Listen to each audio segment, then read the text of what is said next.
Hello and welcome to the Dentrepreneur Show. Hello and welcome to the Dentrepreneur Show. This is Dr. D. Todd Russell. With me today again is one of my favorite guests, mainly because he got me started in this. He is a physical therapy extraordinaire, owner of Concierge Physical Therapy in the Brooklyn and New York area, which we did our teaser special not too long ago with the skyline of Manhattan in the background. And we are still here again today with Dave Kittle. Dave, welcome again. Dr. Todd, thank you so much for having me. Again, I want to thank you for inspiring me to do this. Your show is excellent. If anyone hasn't tuned in yet, please listen to the Dave Kittle Show. He does a phenomenal job with some fantastic guests. I think you'll really like Dave's show, even though it's not dental per se, but there are so many synergies between our businesses. We have a clinical care modality component. We have a small business mindset. We have culture of multiple people working together. We have standalone locations. It's all there. It's all very, very similar. So, Dave, so obviously we hit on in the intro, or I should say in the hype video we did not too long ago, about sort of my big question. I've had several guests on so far, and I'm keeping with this theme early on. But to me, it's really important, having been through multiple things. And you may not even know this about me, but first I went to dental school. I then was a resident. I then was an associate for somebody. I then partnered in a practice. I then opened up my own, almost cold, bought a very small practice, grew that to a top 1% practice, sold it to a DSO. Then that triggered me when their culture of management changed. I went and started my own. I call this a DPO because I want my doctors to be partners financially as well as mindset with me. And, now I'm on the strategy consultant side and a podcaster. So that's my history. And it's interesting. All of those things have brought me to this point, and the last being the podcaster because of you. So again, thank you very much. How about your history? Where'd you start out? Well, I've always been an entrepreneur. Was selling magazines in high school, and I've always just kind of been scrappy, with different little side hustles and things like that. I've had. I was telling you and Chris Vanderford at lunch today, since we're meeting up in New York City, that in the I think it was in 2013, 2014, I was selling an iOS and Android app. I started a small software company. We were selling a secure HIPAA compliant messaging app. It was kind of like WhatsApp, but like for healthcare practice owners, where practice owners, the staff could interface with the patients, and the staff could text very easily, but they didn't have to give up their cell phone numbers. In physical therapy, some physical therapists give out their cell phone numbers. Yeah. Like if you were my patient, right. Yeah, it's a double-edged sword. You want to be open and honest and helpful, but at the same time. Exactly. So that was my foray into technology and applications, iOS and Android apps and things like that. I was selling that to private practice owners, got that into 11 states. And then I was telling you guys over lunch that, we had software bugs. I had a technical co-founder. He was actually living in Switzerland at the time.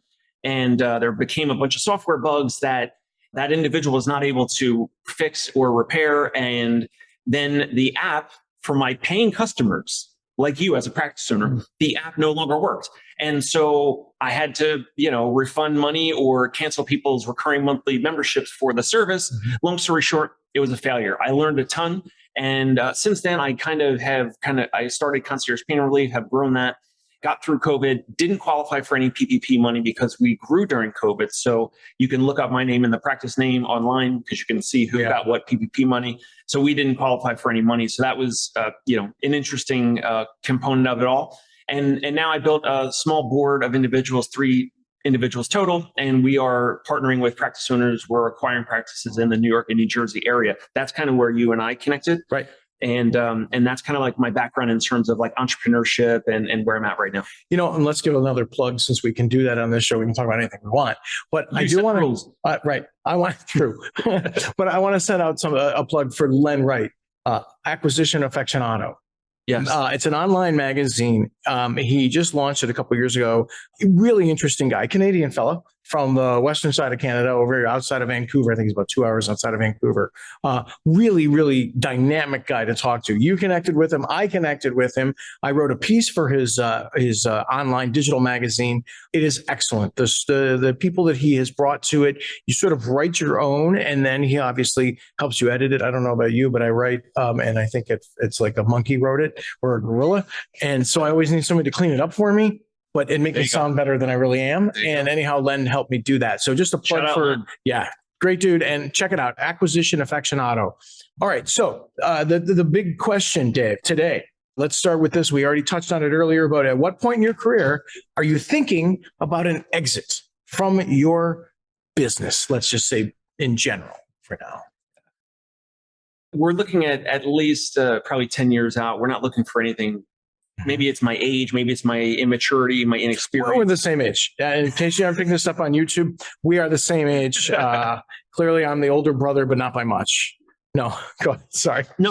So, we are looking to partner or acquire practices. So kind of like acquire 70%, or in some cases, it might even be 100%. If the owner is looking to get out, if we believe that we can be better operators or have enough operating time and capacity to then be the main operator there, or kind of train one of the main physical therapists to kind of step in and ascend in the organization, step into some of those roles, like the billing, the HR, the hiring, the firing, the training of the front desk staff who's answering the phone, those types of things. But my team, we're kind of at the starting blocks for deals, and we've had some deals fall through. We've had, letters of intent and offers decline because of a bunch of different reasons, such as overvaluation of the practice valuations, where we will have owners, we believe we're putting out competitive but fair offers, and a lot of the offers haven't been accepted, and we know and believe what the market is bearing right now, but some of these other owners are holding out for different reasons. So when I'm talking about an exit, right? So it's 35 years old, 36 years old in the dental world. I consider that sort of the start of the rest of your career. We finished dental school. So if you're a traditional student, you graduate high school at 18, you graduate college at 22, you graduate dental school at 26. Okay. Again, straight through. You didn't do a victory lap in college for an extra year. Maybe you took a year off. It doesn't matter. So you're 26. After 26 in dental, you can electively do a residency. Let's say it's a 1-year residency. We have something called a GPR too, but for all intents and purposes, a type of residency. You're now 27. Now you start to work for somebody. Generally, the places we go to work nowadays are the larger DSOs. Nationwide, them as Dental Work, Aspen Dental, Pacific Dental, Refresh Dental is another one in our region. And you go to work for them because you can gain speed and experience, and you get paid. Coming out of dental school, saddled with $300,000 combined dental school undergraduate debt, practice for a couple of years. And Malcolm Gladwell wrote the book Outliers, one of my favorite books. And we'll touch on at the end here what influences we have. But as you listen to my show and watch me on YouTube, we'll get into some of those things, what shaped me and what should be shaping you. But Malcolm Gladwell talks about 10,000 hours, how after 10,000 hours at doing something, you become the expert. My belief is in dental, sure, 10,000 hours, 2,000 hour working, year, that's 5 years. But really, you're doing so many different procedures, it takes a little longer. All of a sudden, you're 32, 33. Now you've been working for a doc. Now we're starting to transition to ownership. Maybe you're buying him or her out, or you're out searching for one to buy. Bam, you're 35. Now, are you thinking about an exit? My answer is yes.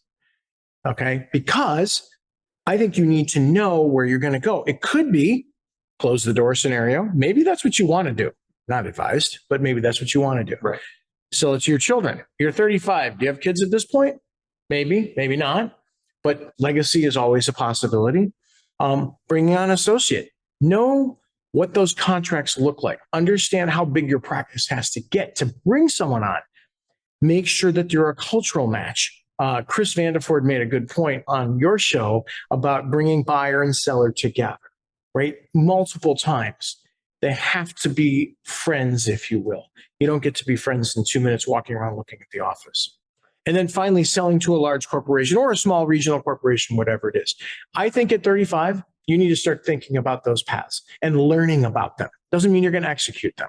and your options. Like an exit strategy could be you sell 60%. But most people think it means 100% and like you are out of the job. Right. So I don't know, I think maybe you would want to touch on that briefly of like the options for a 35-year-old or 45-year-old dentist or associate dentist out there. They might be able to sell 51% or 60 or 70% of their practice, but have a smaller piece, but in a large organization with you or some other regional or national buyer. It doesn't mean that someone's going to buy your practice and like now you have to go find a job at the hospital or some other clinic. Right. And I tried to model my company after a similar concept like that. Having partners, and that's my question to you, is it possible? And do you want to have physical therapists who are, not career dentists for you, right? They're not career workers. They're actually part owners in their therapy centers still with you. So they own 40%, you own 60%. That's the ideal partner, isn't it? Our incentives would be aligned. So yes. And then we would probably spend less time checking in on them or babysitting them. We certainly would still be coaching them, supporting them. Right. Implementing systems that you guys. But you wouldn't have to be in that office picking up paper clips if they own 40%. Right. Because they would be doing it. They would be incentivized to treat it like their baby the way you treat your practices. So one of the exits and this is a good segue to my next question, but one of the reasons why the dental world has sort of consolidated with these DSOs is because of this multiple of EBITDA concept.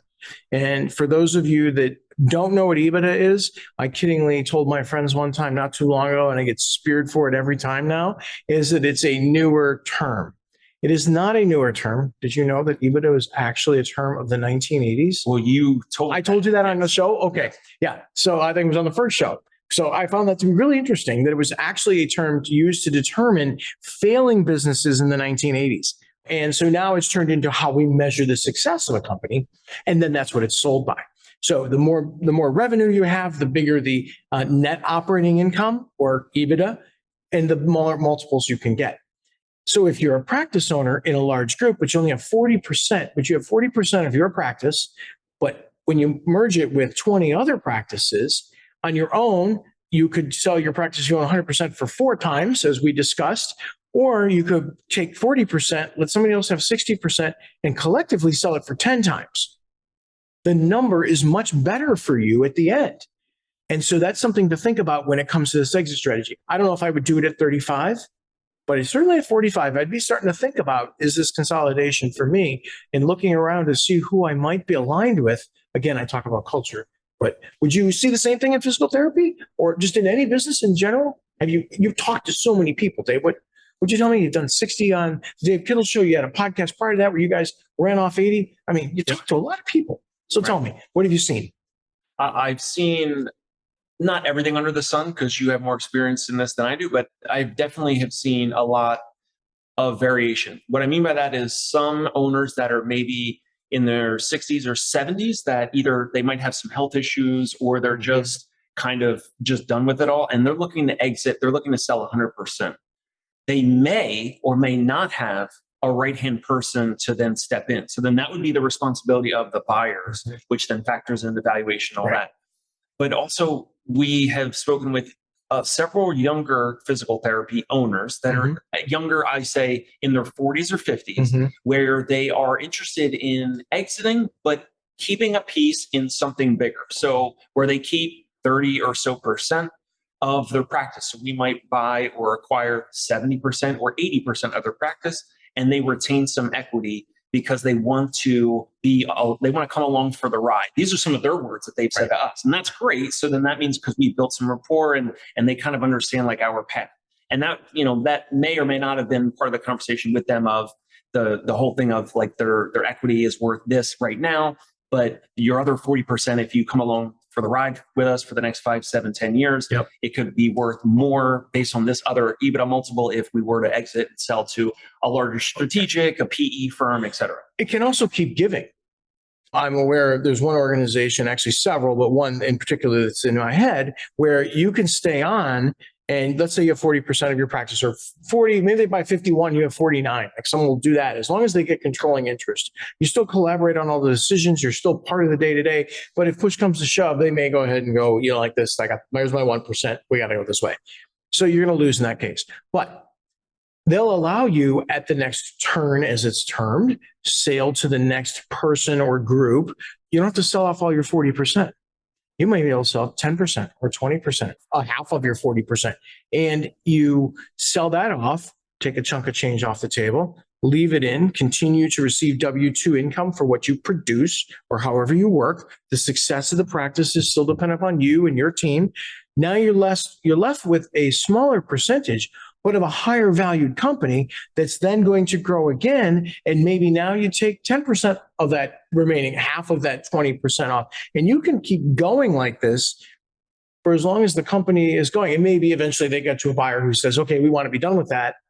Quite frankly, I think that would be foolish because I like the idea of my partners having equity in the company. I know that we've tried in the past with options. So options are a share in the company and it's gifted to you, but if you leave, it comes back kind of a thing. After a period of time, there's some vesting and different things where you can keep them, but still that's meaningless to many, many people. They don't understand it. It's when they write a check and put $1 in. That's a huge difference between free founders equity or gifted equity versus if they cut a check for it, they pony up the money for it. Right. Big difference. Yeah. Well, and so your experience in with the private equity concept. So my company that I'm the founder of, I have a private equity partner. A lot of our roll-ups our consolidation is being driven by private equity. How are you seeing in physical therapy? Are you seeing that? There's a lot, pretty much all of other than USPH, which is a public company that owns at least 500 or more locations all over the country. Mm-hmm. They're public, so they have public investors. And other than that, the large private corporates that are 100 locations or more, mm-hmm. all of them are private equity backed. Yeah. So they are the ones that are typically on the buy side. There's obviously smaller, regional type buyers like us or somewhere in the middle tier. But most of them are private equity backed that have 100 or more locations. So they're more like the financial buyers. We can go into that a little bit if you need. Yeah, no. My question that was you don't have to necessarily name names, but like I mentioned to you, there's a couple out there in my space that I want to say I modeled myself after because I don't think I've succeeded necessarily. But are there a couple out there that you like how they are doing business, how they are acquiring practices, how they are marketing themselves, modeling their insurance billing practices? Is there somebody out there that sticks out to you? Well, yeah. So Alliance Physical Therapy Partners, I've had the CEO, Richard Lever, on my podcast on the Dave Kittle Show twice. And one of his VPs, Steve Tolcher, VP of M&A for Alliance. Mm-hmm. And they have about 110 locations and they keep the local regional names. So I think they have somewhere around 15 or 20 regional brands, but none of them are named Alliance. So they keep the mom and pop local name for the most part, or once they have a mom and pop name that has been around for a long period of time and they call it anywhere from 10 to 20 locations, then if they'll have tuck-in acquisitions that'll go into those local brands. Right. I like what they're doing. Once they acquire a practice, it's always a partnership model. So they're not really buying 100% of the equity of the practice. Right. The practice is very similar to what you're doing. Right. The practice owner is staying along for the ride. They are at the very least going to stay for 2 years or so, approximately.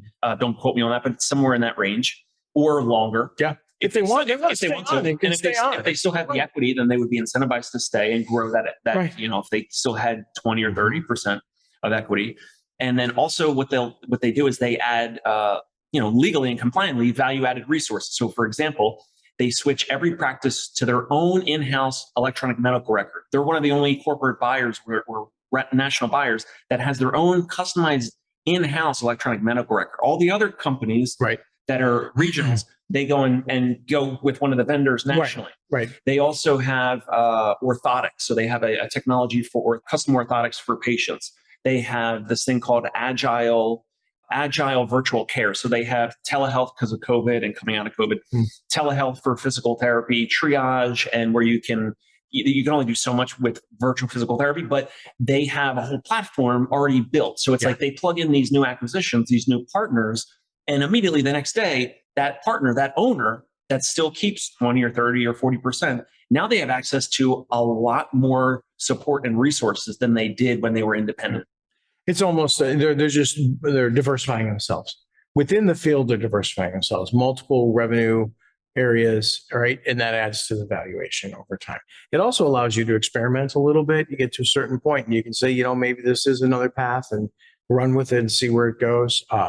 There is in some of our consolidation, you've got dental specialties, you've got pediatric dentistry, you've got oral surgery, orthodontics.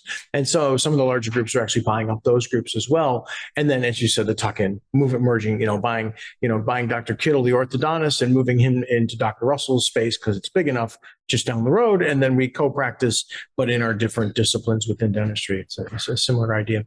Let's see, when I ask about the private equity thing and the roll-ups in dollars and cents, have you seen any of the, how do I say this without, I don't want to sound inappropriate in any way, but have you seen where the physical therapist is the key person and they're still running the company with private equity money? Or is it mostly when the therapy centers, they're run by the private equity people and they bring on, their own sort of, I always assimilated to a football team. We were talking earlier about you being a Philadelphia Eagles fan, and I'm sorry for your loss, but you bring in a new GM. What does he do? He fires the coaching staff and brings in his own guy and all that kind of stuff. Yep.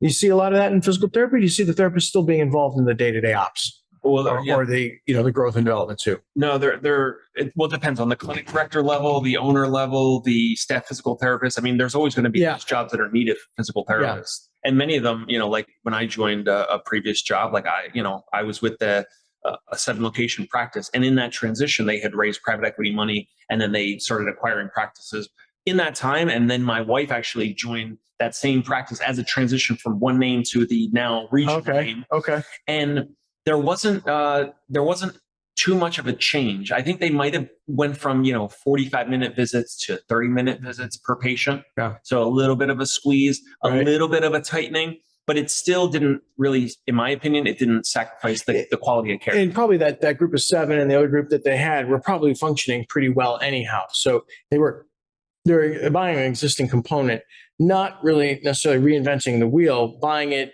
tweaking it a little bit, but in the meantime, using it more as the acquisition is the growth strategy, not organic growth or blood from a turnip. Maybe in some cases, it's it's really humming. It's one of the top 1% producing therapy centers in the United States. Okay, well, let's not go. Let's just keep that. Let that cash go and help us to acquire more like it. Mm-hmm. So my next question here is: if you could tell the seller one thing about their future and in private practice, in entrepreneurship, I guess would be there too, in ownership, what's the most exciting, or what are the most exciting things you see for that person heading down this path right now? What are the most exciting things? Well, they have, depending on the financial health of their practice, mm-hmm. and potentially their age and their health and all these other factors, all their motivations. Right. If they're starting the process early, which I hope they do from content like this, mm-hmm. they will have more options. They will have more leverage in the negotiation. Yeah. Versus if, like you said, if they wait until they're 65, 75, 80, then they'll have some potential health issues or just be completely detached from the practice. At that point, those types of owners will typically get squeezed and sell for pennies on the dollar, as opposed to if you're learning about the whole process early. And it could be you take, the next 5, 10, 15 years to follow others and learn about this whole process. Evaluate, like, why did this buyer buy this, and see if you can get some information from brokers and advisors on like approximate EBITDA ranges and, our practices in healthcare, are they valued, in this range? Are they valued at like 3 or 4x EBITDA? Or how can I get valued at 5 or 6x EBITDA? It's not going to just be because you want it. Right. You actually have to show it and prove it. So that all takes time. Yeah. And you can't hide it or lie about it. As you had an experience more recently with the group you were looking at, and your team was looking at, and you got 8 months, but the full story was told in 12 months. Yeah. Interesting, right? Yeah. I'll echo what you're saying, but I think one of the more important things that I touched on it before with knowing the paths that you want to, that you can potentially take, learn about them now. If you are an older doc listening to this podcast or watching on YouTube and you're thinking about retirement, now's the time to start planning for it. That doesn't mean you're selling in 6 months. I'm hoping that you're giving yourself a 3 to 5 year runway before you actually execute. And the other thing to think about is it's not an all or none transaction. You can actually sell a portion of it, help your associate out, let them learn your systems, improve your systems maybe, but start thinking about it now. And then the other thing is surround yourself with some really good people. And by that, I mean a practice broker who you keep around, a good accountant, obviously a good attorney, maybe a business coach. Myself, I've got, in addition to being a roll-up that is buying dental practices, Dave buying physical therapy practices, we also have consulting businesses. So we'd be happy to talk to you and help you with these plans and help you with valuation and understanding the key points that you're going to need to track, to maintain, to demonstrate, show your work to someone else to help with your valuation. So key people, keep them around, have them help you, is really, I think, paramount no matter what age you're at. Oh yeah, it's all about the people. Yeah. All right, I'm going to close with my other favorite question I've been asking my guests, and I'll use mine. I've used one already. I'll give you another one. I mentioned Malcolm Gladwell, so that's where Gladwell. I will leave a segue into it. Tell us something or someone, or I had one guest read a poem, something that influenced or continues to influence you. I used Vince Lombardi. I've quoted Jack Welch from GE, the former CEO, Gladwell. So books, persons. How about Dave Kittle? Your wife is not allowed. You can't see your wife. Fine. And I will not recite a poem or sing a song. Okay, but good. I can't even recite it all, but from Theodore Roosevelt, The Man in the Arena, it was a speech. I don't think it was a poem. I think it was a speech of his. Yeah. And it basically, it's talking about individuals like us, individuals watching and listening, which are the folks that went out there and gave it a go and took a risk by starting the practice that you're in right now, taking risk, taking more action than the average. Yeah. And that the speech of the Man in the Arena is something that has always resonated with me. Like I said, I've always been an entrepreneur. I've always had, even when I was younger, little side hustles and things, and kind of made my way like that. And in terms of an actual person, one of the biggest acquirers ever is Bernard Arnault. So he's a French guy. At any given time, he's the richest person in the world. Right now, it might be second or third. He owns LVMH, so Louis Vuitton, Moet Hennessy. Have you heard of this guy or the brands? Oh, yeah. Okay. Do you know how he started? I do not. I want to say grocery stores, but maybe I'm wrong. He started in his father's construction company. Okay. This company is, I don't have the figures in front of me, but it's a multi-billion-dollar company. I think they're, hundreds of billions in revenue and, multiple tens of billions in EBITDA per year. And now that's like massive action. And that's like the top of the top. But it just shows what's possible. And especially there's numerous examples here in the United States in terms of, Americans that have gone out. Then the man in the arena, the man or woman in the arena, taking action, taking risk. And so you can certainly do that on your own. You can also do that with a group like you in terms of like learning from you or growing through that way. There's multiple ways, but those are just some of the areas of influence. When you asked me, that's what came to mind.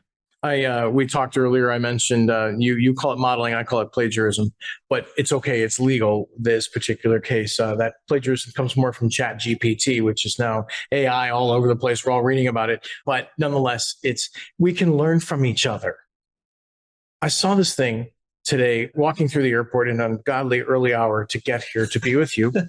And I think it's the ad space for Pass It On or something like that. It's called Pass It On. There's always these messages. I've never gone to their website, but it was a picture of Abraham Lincoln. Failure, failure, failure, success. And as I walked by at 4:30 in the morning, I was like, boy, that's powerful.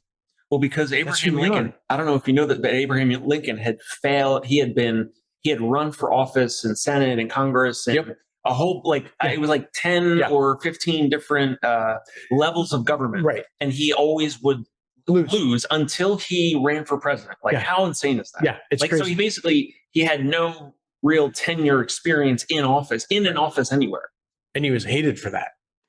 He didn't have the experience. But still, I just thought that just the way those words were written: failure, failure, failure, success. Yep, it happens. It's okay. Well, thank you for joining me today, Dave, on Dentrepreneur. I'm Dr. D. Todd Russell. I can be reached on this YouTube channel. Please follow me, like me, podcasts through Apple and Spotify. Also follow the Dave Kittle Show on all those same multimedia outlets, or whatever we want to call them these days. Platforms. Thank you, Dave. How can you be reached? You can reach out to me on LinkedIn, Dave Kittle, Kittle. We can connect on LinkedIn if you want to send me a connection there. My practice website is conciergepainrelief.com, or you can shoot me an email, dave@conciergepainrelief.com. And like I said, I'm Dr. D. Todd Russell. Thanks for joining us. I can be reached through my website, dentrepreneurllc.com, or via email at dtoddrussellddds@gmail.com. Again, thanks, David. It's an absolute pleasure to be in person with you. Thank you. Thanks, buddy. Thank you for joining us. Please follow or subscribe to this show on Spotify, Apple, or YouTube. If you would like further information or to meet with me one-on-one and discuss your practice, please feel free to contact me through my website, dentrepreneur.llc.com. Many more exciting guests and topics are headed your way.